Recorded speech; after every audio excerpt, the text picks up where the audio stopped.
오늘은 260쪽부터 올 텐데요. 5.16 군사정변과 박정희 정부라는 단원을 오늘 보도록 하겠습니다.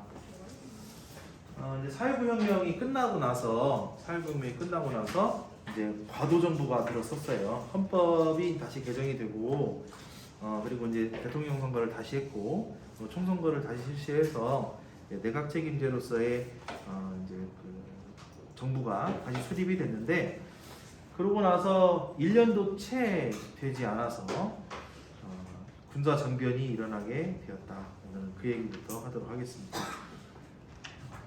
지금 이 보시는 사진은 당시 1961년 5월 16일 군사정변 당시 이제 시내를 사열하고 있던 이 병력들을 이렇게 지켜보고 있는 사열 중인 박정희 당시 소장이에요.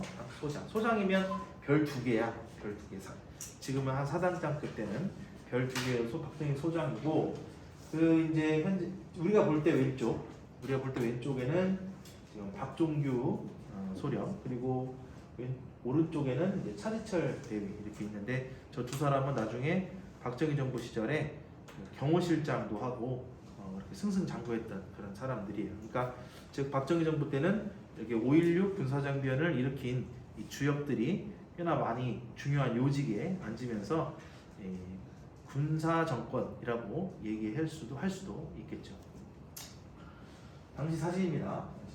이렇게 군사정변을 이제 이렇게 되게 된 배경하고 군사정변의 내용과 그 이후에 등장한 박정희 정부는 어떻게 운영이 되었는가, 오늘은 그걸 볼 건데요. 학습 목표를 봅시다. 자, 5.16 군사정변으로 인해서 반공주의를 앞세운 군사정부가 들어섰음을 안다. 두 번째, 박정희 정부 시기의 주요 정치적 사건 내용과 또 장기 집권을 위한 시도를 한번 파악해 본다는 거예요. 그러니까 권력을 가지면 그걸 어떻게 잘 쓸 것인가 고민을 해야 되는데, 그와 더불어서 물론 그 고민을 안 하는 건 아니겠지. 어떻게 내 가진 권력을 잘 사용할 것인가, 국민들을 위해서 잘 사용할 것인가 고민을 하겠지만, 그거 외에 또 하는 게 있다면 어떻게 하면 내 권력을 더욱더 공고히 할까, 확고하게 딱 다질까, 또는 어떻게 하면 이 권력을 계속해서 오랜 기간 동안 더 많이 유지할 수 있을까, 그 고민을 같이 하니까 문제인 거예요. 그러니까 사람이 변한다고, 사람이 바뀐다고 나라가 바뀌면 그게 제대로 된 나라일까요? 어느 조직이든 마찬가지거든요. 어느 국가든 단체든 어떤 조직이든 간에 수장이, 맨 위에 있는 대장이 바뀐다고 해서 그 체제가 무너지면 그거는 제대로 된 조직이 아니에요. 시스템이 완성돼야 돼요.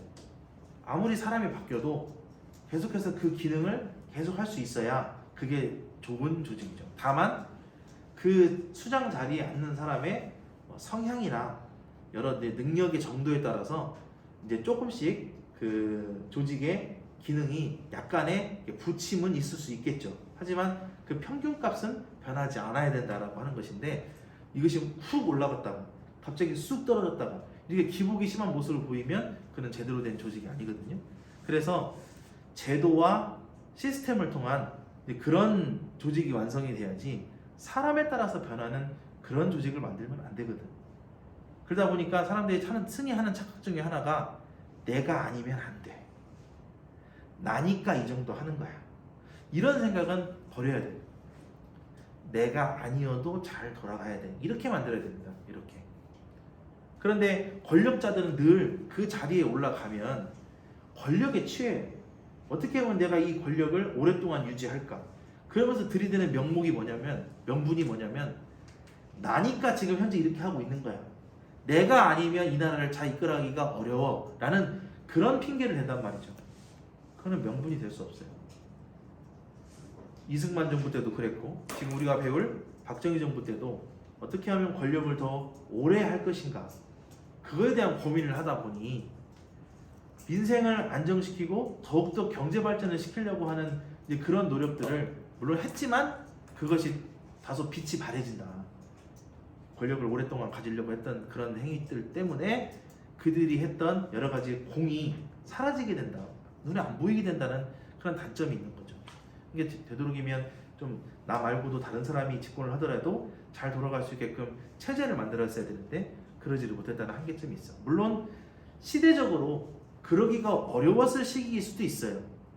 우리가 정부가 수립되고 민주주의가 정착된 지 그렇게 꽤 오랜 시간이 되지 않았기 때문에 아직 국민들 자체가 민주주의적인 그런 국가가 뭔데? 라고 하는 뭐라 약간의 무지함도 있을 수도 있어요. 근데 굳이 그걸 핑계 삼아서 내가 장기 집권하고 독재 정권, 독재를 통해서 내가 민주화를 이루겠다? 이거는 아닌 거죠. 목적과 수단이 바뀐 거잖아요. 목적과 수단이 바뀌면 안 되는 겁니다. 근데 어쨌든 지금 제가 지금 이 박정희 정부의 결과론적인 입장에서 지금 말씀을 드렸습니다만은, 그래서 이제 우리가 알고 있던 이 1960년대, 70년대에 박정희 정부 시절에 있었던 여러 가지 이제 정치적 사건, 그다음에 경제적인 일들 이런 것들을 이제 앞으로 이제 보게 될 텐데요. 그럼 오늘은 이제 군사 정변을 통해서 정치적 실권을 잡게 된 그리고 등장하게 된 박정희 정부에 대해서 알아보도록 할 겁니다. 자, 군사 정부가 등장하게 되었다. 군사 정부가 등장하게 된 배경을 좀 보면 박정희 소장을 중심으로 한 5.16 군사 정변이 1961년에 일어나게 돼요. 헌정 질서를 무시한 사건이죠. 그러니까 정부가 제대로 잘 돌아가지 않았다면 모르겠지만 이미 새로운 정부가 수립이 됐고 장면을 중심으로 하는 내각제가 운영이 되고 있었단 말이죠. 선거도 다시 실시했고 헌법도 개정했어요. 그래서 장면 내각이 운영되고 있었어요. 대통령 윤보선을 위에 두고 장면이 국무총리가 돼서 이렇게 국가를 운영하고 있었는데, 박정희를 중심으로 하는 그 육군사관학교 출신들의 그런 이제 군인들이 사조직을 형성하게 되고 그 사조직을 중심으로 해서 군사정변이 모의가 되었다. 그래서 그 모의를 기반 삼아서 이렇게 군사정변, 이른바 쿠데타를 일으키게 된 것인데, 이들은 정변을 성공리에 이끌고 나서 국가재건 최고회의라는 기구를 이제 설립을 하게 됩니다. 국가재건 최고회의를 구성해서 군정을 실시하게 되는데요. 특히 이제 그 반공이라는 개념을 강조하게 돼요. 반공. 늘 독재 정권이 지금 다 그랬지만 반공을 더욱더 강조하게 된다. 그래서 4.19 혁명을 통해서 우리가 좀 이룩하게 된 시민들의 민주적 의식, 민주적 요구 이런 것들을 이제 억압하면서 언론도 탄압하고 정치인의 활동들을 좀 제어하는 이런 모습을 보이게 됩니다. 중앙정보부를 설치합니다. 중앙정보부. 줄여서 이제 중정이라고 하는데, 처음에 이 기구를 설치한 것은 이제 국가 안보를 위해서 설치했다.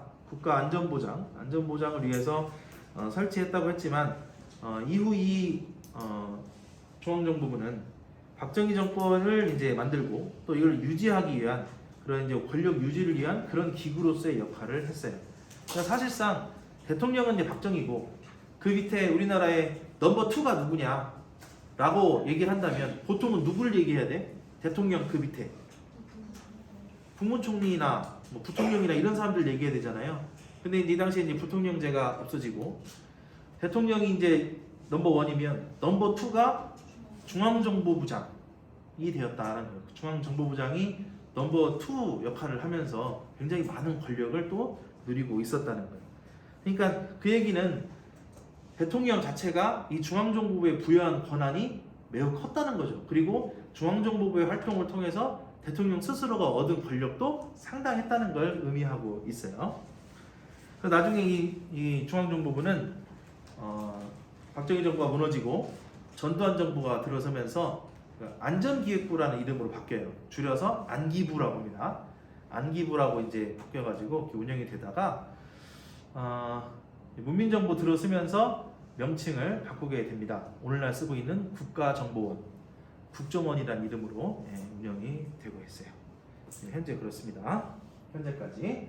그래서 헌법을 개정하게 되는데, 그 전에 지금 장면 내각 때 만든 개정한 헌법은 내각 책임제로 운영이 됐다가 다시 대통령 중심제로 다시 헌법을 개헌하게 됩니다. 박정희 정부가 이제 들어서기 전에 아까 방금 얘기했던 국가재건 최고회의를 구성하면서 이들이 이제 그 군사정변을 일으키고 자기들이 이제 명분을 확고하게 하기 위해서 국민들한테 이렇게 문서로 뿌린 게 있어요. 그게 뭐냐면 지금 옆에 보시는 혁명 공약이라고 하는 글이에요. 혁명 공약. 그래서 자기들이 군사정변을 일으킨 이유와 군사정변을 일으키고 나서 이것을 왜 군사정변을 했고 어떻게 운영할 것인가를 지금 이야기하고 있는 건데, 우리 교과서 260조 윗부분에 보시면은 6개의 혁명 공약이 있습니다. 5.16 혁명 공약이라고 지금 써 있는데요. 지금 여기 보시는 이 사진은 그 당시에 이렇게 써서 인쇄한 게 아니고 이렇게 써가지고 많이 만들어내요. 이렇게 등사를 해가지고. 그래서 이 종이를 막 뿌렸어요. 사람들한테. 읽어보라고. 우리가 이 군사정변을 쿠데타를 일으킨 것은 뭐 개인의 욕심과 영달을 위해서 한 것이 아니라 나라를 위해서 한 것이다라는 그런 것을 보여주기 위해서 만든 건데, 하나씩 읽어봅시다. 자, 1번부터 볼게요. 반공을 국시의 제1의로 삼고, 이게 반공이 1번이야. 지금까지 형식적이고 구호에만 그친 반공태세를 재정비 강화한다. 2번, 유엔 헌장을 준수하고 국제협약을 충실히 이행할 것이며 미국을 위시한 자유우방과의 유대를 더욱 공고히 한다. 3번, 이 나라 사회의 모든 부패와 부악을 일소하고 퇴폐한 국민 도의와 민족 정기를 다시 잡기 위하여 청신한 기풍을 진작시킨다. 4번, 절망과 기하선상에서 허덕이는 민생고를 시급히 해결하고 국가 자주경제 재건의 총력을 경주한다. 5번, 민족적 수건인 국토 통일을 위하여 공산주의와 대결할 수 있는 실력 배양에 전력을 집중한다. 6번, 이와 같은 우리의 과업을 조속히 성취하고 민주공화국의 굳건한 토대를 이룩하기 위하여 우리는 몸과 마음을 바쳐 최선의 노력을 경주한다. 이런 내용. 지금 이 내용만 보세요. 내용만 보시면 어때요? 내용만 읽어보시면 뭐 독재를 한다거나 권력을 갖는다거나 이런 내용이 있나요? 없어요. 지금 오로지 무엇을 위해서? 나라를 위해서, 국가를 제대로 만들기 위해서 우리는 군사정변을 일으킨 것이다라는 명분을 보여주고 있는 거예요. 이걸 위해서 우리가 정변을 일으킨 거지, 우리가 뭐 권력을 갖고 뭐 독재를 하기 위해서 한 것이 아니다라는 것을 강조하고 싶었던 거예요. 그러면서 박정희는 뭐라고 했냐면, 자기가 이제 이렇게 다 만들어 놓고 다 어느 정도 체계가 완성이 되고 나면 자기는 모든 것을 다 버리고 군인으로서의 본연의 임무로 돌아가겠다. 그리고 괜찮은 사람이 있으면 그 사람들한테 잘 넘겨놓고 자기는 본연의 임무로 돌아가겠다. 이렇게 약속을 해요. 헌법까지 다 개정한 다음에 자기는 돌아가겠다 해놓고 민간에게 이양하겠다. 민간한테, 군대가 군인으로서 하는 게 아니라 민간에게 이양하겠다 해놓고 자신이 군대에서 전역을 하고요. 군대에서 전역을 해. 군대에서 전역하면 뭐가 돼? 이제 신분이 민간인이 되죠. 그리고 본인이 대통령 선거에 나갑니다. 근데 이때만 하더라도 사실 국민들의 인기를 많이 얻었어요. 어느 정도 인기를 많이 얻어서 민주공화당 후보로 올라가게 됩니다. 그래서 민주공화당 후보로 대통령 선거에 출마해서 1963년에 당선이 돼요. 참 어떻게 보면 대단한 인물이기도 해. 이렇게 쿠데타를 통해서 여러 가지 뭐 자기가 이렇게 하겠다는 홍보도 했고, 또 그걸 기반 삼아서 본인이 대통령 후보로 올라가게 되고 당선까지 되었다라고 하는 거예요. 자, 그러면서 1965년에 이 자신들의 이제 군사 정변을 정당화시키기 위해서 경제 발전이라는 걸 자꾸 얘기를 했어요. 경제 발전. 왜냐면 군사 정변 일으킨 이유가 있었잖아. 민생을 안정시키고 경제 발전을 위해서 하겠다라고 얘기를 했는데, 박정희가 지금 대통령이 됐으니까 그 공약을 지켜야 되잖아요. 근데 경제를 발전시키려면 뭐가 필요해? 돈 필요해요. 돈도 있어야 경제 발전도 시키는 거예요. 그러니까 그 자금을 만들기 위해서 한일협정을 체결하는데, 한일협정, 당시 우리나라 사람들이 일본에 갖는 인식은 어땠을까요? 왜요? 그 일제강점기 때. 일제강점기가 끝난 지가 이제 20년 됐어요. 20년. 그 얘기는 일제강점 시대를 살던 사람들이 지금도 살아 있다는 얘기거든. 그러니까 독립운동가 후손들이나 또는 그 당시에 살고 있어서 일제에 매우 이 안 좋은 감정을 갖고 있는 사람들이 아직도 전 국민 중에서 뭐 대다수를 차지하고 있는데, 그런데 일본하고 협정을 맺어가지고 뭐 자금을 만들어내겠다? 이런 얘기를 하니까 많은 국민들이 반대가 있었던 거예요. 그런데 이 한일협정을 체결하게 된 배경으로는 아까 얘기했던 경제개발 자금을 확보하는 것과 두 번째로는 미국의 요구가 있었어요. 미국의 요구. 사실 미국 입장에서는, 미국은 지금 일본하고 그 45년 전쟁 종료 후에 일본하고 샌프란시스코 조약이라는 걸 체결을 해요. 그래서 전쟁 후에 미국과 일본 사이에 지켜야 할 것들을 이렇게 조약 내용으로 만들어 놓고 일본을 아시아에 있는 반공 거점 국가로 활용을 했거든요. 그래서 일본에다가도 미군을 배치시켰고 6.25 전쟁 이후에는 한국에도 미군을 배치했어요. 그럼 미국 입장에서는 한국과 미국과 일본 이 세 나라가 같이 이렇게 삼각 편대를 형성해가지고 저 북쪽에 있는 소련, 북한, 중국 이 세 나라의 동맹에 같이 맞설 수 있는 그런 덩어리를 만들길 바랬던 거예요. 그런 동맹 체계를 만들길 바랬는데 지금 누구하고 누가 사이가 안 좋아? 일본하고 한국이 사이가 안 좋아.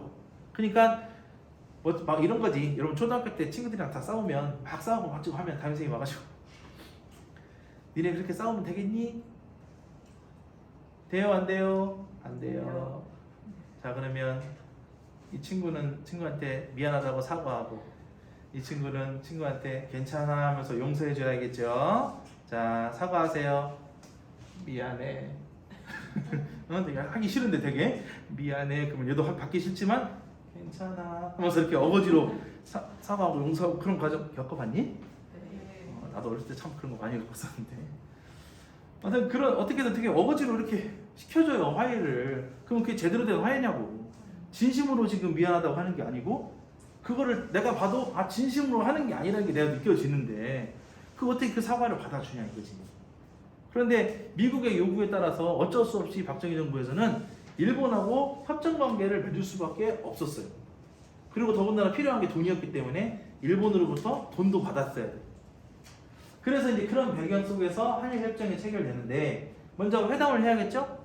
한국의 대표와 일본 대표가 모여서 회담을 시작했어요. 그런데 이 내용에서 반드시 들어갈 것 중에 하나가 일본이 식민 지배에 대해서 사죄하고 배상하겠다는 내용도 포함돼야 되고 그리고 약탈된 문화재 같은 것도 반환해야 되는 이런 문제들이 반드시 논의가 돼야 되는데 너무 좀 일본 쪽으로 치우쳐진 그런 내용으로 가다 보니까 저런 것들을 무시된 채로 회담이 진행됐다는 단점이 있어요. 그러니까 어떻게 보면 일본의 이익을 좀 우선시했다고 볼 수 있죠. 우리의 이익을 먼저 얘기했어야 되는데 그러지 않았던 거예요. 원래 협상이란 건 어떻게 해야 될까? 내가 원하는 딱 그 사이즈가 있어. 그러면 요 사이즈 딱 얘기하면 끝나? 사실 내가 원하는 것과 그가 원하는 건 다를 수 있죠.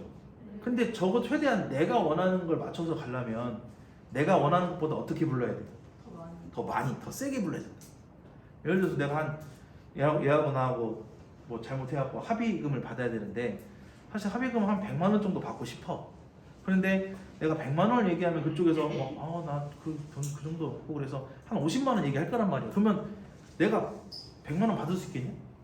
협상이란 그런 게 아니잖아. 그러니까 세게 질러놓고 보는 거야. 200 줘. 그럼 그쪽에서 나 그 정도까지는 없는데 해가지고 한 80이나 100 정도 얘기한단 말이야. 그러면 일단 내가 원하는 건 넘어갔지. 네. 자 그때부터 이제 보너스야. 그거 갖고 내 마음이 치유되지가 않아. 좀 더 써봐. 한 내가 이해해줘서 한 170 정도? 그러면 이제 걔는 또 좀 더 해갖고 한 120. 뭐 이렇게 서로 이렇게 맞춰 가다가 막판에 한 150 정도에서 딱 타결이 될 수 있잖아. 그러면 내가 원했던 건 100인데 150을 받았으니 난 지금 협상에 성공한 거야. 원래 협상은 그렇게 해야 돼. 그러면 일단 우리 한국 입장에서 일본하고 협상을 할 거니까 회담할 거니까 어떻게 얘기해야 돼? 지금 저 얘기 다 해야 돼요. 사죄해라. 그리고 배상금 제대로 지불해라. 그리고 약탈된 문화재 다 반환해라. 이것 말고도 더 많이 얘기했어야 돼. 그래야 일본에서 이걸 다 하는 건 좀 무리지 않니? 하면서 이건 좀 니네가 양해해줘. 이건 이렇게 빼줘. 이런 식으로 협상을 하는 거예요. 우리가 세게 일단 질러놓고 협상이 안 되는 건 누구 책임이야 그러면? 한국과 일본하고 협상을 맺을 때 어디가 갑이고 어디가 을이겠어? 한국이 가. 당연히 피해자가 갑이지. 그럼 피해자가 누구니까? 한국. 우리 한국이 피해자니까 피해자가 일단 지르고 봐야 돼요. 그럼 가해자는 거기에 맞춰서 합의를 해줘야 되는 거야. 근데 지금 그게 됐어요? 안 됐다는 거예요. 오히려 피해자가 가해자의 입장을 생각해가지고 아 니네 이거 힘들겠지 이거 빼고 내가 이건 좀 어렵겠지 빼고 이게 뭐냐고. 그런 식으로 협상이 진행된 거예요. 만약에 이 회담이 제대로 안 이루어져 그러면 이 회담의 결렬은 누구 책임? 일본 책임이야. 우리는 한국은 일본이 제대로 된 사과하고 배상하고 여러 가지 이런 것들 문화재 약탈하는 것도 다 반납하고 이렇게 하면은 우리는 한일 관계를 제대로 정상화시킬 의사가 있다. 근데 일본이 안 한단다. 미국한테 할 얘기가 생기잖아. 근데 그러지 않았다는 거예요. 그러지 않았다는 거예요. 그러니까 욕먹어요 지금까지 이것이. 박정희 정부가 한일 협정을 체결한 것까지 좋아. 그래 일본하고 언제까지 막 이렇게 안 보고 살 수는 없는 거예요. 일본이 당시에 경제로 굉장히 많이 발달한 나라이고 우리는 되게 찢어지게 못 사는 나라니까 잘 사는 나라한테 잘 붙어가지고 이렇게 교류도 하고 해야 우리도 잘 먹고 잘 사는 거 아니겠어? 그것까지 이해가 되는데 너무 우리를 낮추고 들어갔다는 거예요. 우리가 피해자인데 우리가 배상을 받아야 되는데 너무 낮추고 들어간 거. 그래서 일본이 원하는 걸 거의 다 들어주게 돼버린 거예요 결국에는. 근데 이렇게 회담이 진행되니까 일단 학생들하고 시민들은 이 회담 자체만으로도 반대야. 어디 일본하고 지금 이제 20년밖에 안 됐는데 어디 일본하고 화해의 목소리를 내냐. 그들이 지금 사과를 했니 뭘 했니 하면서. 그래서 이제 회담을 반대하는 대대적인 시위가 벌어지는데 이게 6.3 시위라고 해요. 6.3 시위. 6월 3일 날 크게 일어난 시위라고 해서 6.3 시위라고 합니다. 근데 이렇게 시위가 크게 일어났는데 정부는 또 이걸 어떻게 진압을 했냐? 계엄령 선포하고 군대로 시위를 탄압했다. 이게 무슨 의미냐? 우리는 어떻게든 정부 입장에서는 어떻게든 이 협정을 체결하겠다. 이게 니네 반대하지 마라. 지금 그 얘기잖아요. 국민들의 이야기를 들어도 모자랄 판에 그러지 않았으면서도 국민들이 회담을 반대하는 시위를 하니까 그거를 무력으로 진압하는 그런 모습을 보여주고 있다.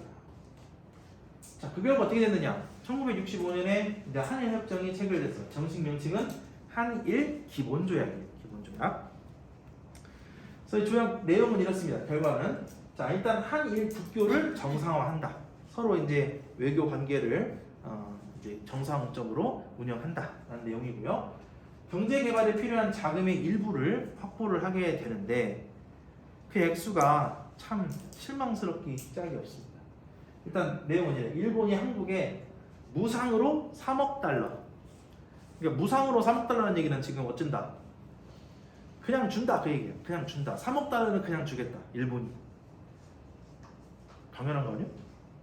당연히 그냥 줘야 되는 거 아니에요? 배상이라는 게 그렇잖아. 조건 달고 주는 거 아니잖아. 배상은 그냥 주는 거예요. 무상으로 3억 달러 줘요. 그 다음 또 있어요. 정부 차관으로 2억 달러. 그러니까 이거는 한국 정부가 일본 정부한테 빌리는 거야. 2억 달러를. 2억 달러를 빌리는 거예요. 그 다음에 상업 차관 1억 달러. 총 얼마야? 3 더하기 2 더하기 1 하면 얼마야?